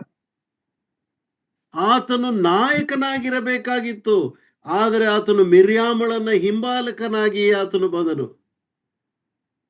Then we see in Exodus 32, when they made a golden calf, Aaron was, instead of correcting the people and leading, he was following the people's request. ಅಲ್ಲಿ 32ನೇ ಅಧ್ಯಾಯದಲ್ಲೂ ಅದೇ ಸಂಗತಿಯನ್ನ ನೋಡ್ತೇವೆ. ಆರೋನನು ಜನರ ತಪ್ಪುಗಳನ್ನು ತಿದ್ದಬೇಕಾಗಿತ್ತು, ಆದರೆ ಜನರು ಹೇಳಿದಂತೆ ಆತನು ನಡ್ಕೊಂಡನು. But finally, Aaron repented and pleaded with Moses. Moses prayed to God, and God healed Miriam. ಅಂತಿಮವಾಗಿ ಮೋಶೆಯು ದೇವರನ್ನ ಬೇಡಿಕೊಂಡನು, ಮತ್ತು ಮೋಶೆಯ ಪ್ರಾರ್ಥನೆಗೆ ದೇವರು ಉತ್ತರ ಕೊಟ್ಟು ಆಕೆಯನ್ನು ಗುಣಪಡಿಸಿದನು. The same person against whom Miriam and Aaron complained, that person became the helper for them. So Moses was a humble man. He didn't have an ill feeling. He prayed and interceded. ಯಾರ ವಿರುದ್ಧವಾಗಿ ಇವರು ಮಾತನಾಡಿದರೋ ಆರೋನನು ಮತ್ತು ಮಿರ್ಯಾಮಳು ಅದೇ ವ್ಯಕ್ತಿಗಳಿಗೆ ಮೋಶೆಯ ಮೂಲಕವಾಗಿಯೇ ಸಹಾಯವೂ ದೊರೆಯಬೇಕಾಯಿತು. ಹೀಗಾಗಿ ಮೋಶೆಯು ಬಹು ಸಾತ್ವಿಕನಾಗಿ ಕಂಡು ಬರುತ್ತಾನೆ. We have to be very careful when we do anything against our Lord, because He is our great high priest interceding for us. Let us love Him, let us obey Him, let us accept whatever role God has given us. ನಮಗೂ ದೇವರಿಗೂ ಮಧ್ಯಸ್ಥಗಾರನಾಗಿರ್ತಕ್ಕಂಥವನು ಮತ್ತು ನಮಗೋಸ್ಕರವಾಗಿ ವಿಜ್ಞಾಪನೆ ಮಾಡ್ತಕ್ಕಂಥ ಮಹಾಯಾಜಕನು ನಮ್ಮ ಕರ್ತನಾದಂಥ ಯೇಸು ಕ್ರಿಸ್ತನೇ ಆಗಿದ್ದಾನೆ. ಆದುದರಿಂದ ನಾವು ಆತನಿಗೆ ವಿಧೇಯರಾಗಿ ಆತನ ಮಾತುಗಳನ್ನು ಕೈಕೊಂಡು ನಡೆಯುವವರಾಗಿರೋಣ. Miriam, even though she was healed, she was kept out for 7 days. ಮಿರ್ಯಾಮಳು ಆ ತೊನ್ನಿನಿಂದ ಆಕೆಯು ಗುಣ ಹೊಂದಿದರೂ ಸಹ 7 ದಿನಗಳವರೆಗೆ ಪಾಳೆಯದ ಹೊರಗೆ ಆಕೆ ಇರಬೇಕಾಯಿತು. So in the 40 years of wandering, 1 week delay was because of Miriam's jealousy and Miriam's complaint. 40 ವರ್ಷಗಳ ಪ್ರಯಾಣದಲ್ಲಿ 1 ವಾರ ತಡವಾಯಿತು ಅವರು ಕಾನಾನ್ ದೇಶ ಸೇರುವುದಕ್ಕೆ. ಯಾಕೆ ಎಂಬುದಾಗಿ ಹೇಳಿದ್ರೆ ಮಿರ್ಯಾಮಳ ದೋಷ ಫಲದಿಂದ. A great lesson for each one of us. ನಮ್ಮೊಬ್ಬೊಬ್ಬರಿಗೆ ಇರತಕ್ಕಂತ ಒಂದು ದೊಡ್ಡ ಪಾಠ ಇಲ್ಲಿ ನಾವು ನೋಡುತ್ತೇವೆ. There are 2 women that God wants us to remember. ಇಬ್ಬರು ಸ್ತ್ರೀಯರ ಕುರಿತಾಗಿ ದೇವರು ನಮಗೆ ಯಾವಾಗಲೂ ಜ್ಞಾಪಕದಲ್ಲಿ ಇಡಬೇಕೆಂಬುದಾಗಿ ಇಚ್ಛಿಸುತ್ತಾನೆ. Looked at that earlier when we started our study. One is Deuteronomy 24:9. Please read that. It's 1 minute, I'll finish it, okay? Deuteronomy 24 verse 9. ಧರ್ಮೋಪದೇಶ ಕಾಂಡ 24ನೇ ಅಧ್ಯಾಯ 9ನೇ ವಚನ. ಅದು ಹೀಗೆ ಹೇಳ್ತದೆ, ನೀವು ಐಗುಪ್ತ ದೇಶದಿಂದ ಬಂದಾಗ ದಾರಿಯಲ್ಲಿ ನಿಮ್ಮ ದೇವರಾದ ಯೆಹೋವನು ಮಿರ್ಯಾಮಳಿಗೆ ಮಾಡಿದ್ದನ್ನು ನೆನಪು ಮಾಡಿಕೊಳ್ಳಿರಿ. Remember what not Moses did, what God did to Miriam. ಇಲ್ಲಿ ಮೋಶೆಯು ಏನು ಮಾಡಿದನು ಎಂಬುದಾಗಿ ಇಲ್ಲಿ ಹೇಳ್ತಾ ಇಲ್ಲ, ದೇವರು ಮಿರ್ಯಾಮಳಿಗೆ ಏನು ಮಾಡಿದನು ಅದನ್ನ ಜ್ಞಾಪಕ ಇಟ್ಟುಕೊಳ್ಳ್ರಿ ಎಂಬುದಾಗಿ ತಿಳಿಸ್ತಾ ಇದ್ದಾನೆ. Rebelling against leadership, envy, jealousy about what God has given to someone else can have major consequence. ದೇವರು ನೇಮಿಸಿದಂತ ನಾಯಕರ ವಿರುದ್ಧವಾಗಿ ಮಾತನಾಡುವಾಗ ಅಥವಾ ಅದರ ಕುರಿತಾಗಿ ಹೊಟ್ಟೆ ಕಿಚ್ಚು ಪಡುವಾಗ ದೇವರು ಅದನ್ನ ಗಂಭೀರವಾಗಿ ಪರಿಗಣಿಸುವಾತನಾಗಿದ್ದಾನೆ. And woman is Lord's wife. In Luke 17:30, remember Lord's wife. ಲೂಕನ ಸುವಾರ್ತೆ 7ನೇ ಅಧ್ಯಾಯದಲ್ಲಿ ನೋಡುವ ಪ್ರಕಾರವಾಗಿ ಯೇಸು ಕ್ರಿಸ್ತನು ಹೇಳುವಂತದ್ದು ಲೋಟನ ಹೆಂಡತಿಯನ್ನು ಜ್ಞಾಪಕ ಮಾಡಿಕೊಳ್ಳಿರಿ ಎಂಬುದಾಗಿ. Two women, for two different reasons we should remember. ಎರಡು ವಿಭಿನ್ನ ಕಾರಣಗಳಿಗೋಸ್ಕರವಾಗಿ ಇಬ್ಬರು ಸ್ತ್ರೀಯರನ್ನ ನಾವು ಯಾವಾಗಲೂ ಜ್ಞಾಪಿಸಿಕೊಳ್ಳಬೇಕು. First, rebellion against leadership. ಮೊದಲನೇ ಸ್ತ್ರೀ ನಾಯಕತ್ವದ ವಿರೋಧವಾಗಿ ಮಾತನಾಡಿದವಳು. Secondly, a woman who was worldly, who looked back. ಎರಡನೇದಾಗಿ ಲೋಟನ ಹೆಂಡತಿಯ ಕುರಿತಾಗಿ ನಾವು ನೋಡುವಾಗ ಲೋಕವನ್ನ ಹಿಂದಿರುಗಿ ದೃಷ್ಟಿಸಿದವಳು. So as we close here, let us be content with whatever role God has given us, whether you are a brother or a sister, especially my sisters. You have a tremendous privilege to be a sister at this time in your home, in your assembly. Fulfill that and be blessed by God. ಆದುದರಿಂದ ನನ್ನನ್ನು ಕೇಳಿಸಿಕೊಳ್ಳುತ್ತಿರುವಂತಹ ಸಹೋದರರಾಗಬಹುದು, ಸಹೋದರಿಯರಾಗಬಹುದು, ಅದರಲ್ಲೂ ವಿಶೇಷವಾಗಿ ಸಹೋದರಿಯರೇ, ನಿಮಗೆ ಸಭೆಯಲ್ಲಿಯೂ ಕುಟುಂಬದಲ್ಲಿಯೂ ದೇವರು ಕೊಟ್ಟಿರುವಂತ ನಿಮ್ಮ ಪಾತ್ರಗಳನ್ನ ಸಂತೃಪ್ತರಾಗಿ ಅದರಲ್ಲಿ ತೃಪ್ತಿ ಹೊಂದಿದವರಾಗಿ ನೀವು ಅದನ್ನ ಕೈಕೊಂಡು ನಡೆಯುತ್ತಾ ಬನ್ನಿರಿ. ದೇವರು ನಿಮ್ಮನ್ನು ಆಶೀರ್ವದಿಸಿ ನಡೆಸುವಾತನಾಗಿದ್ದಾನೆ.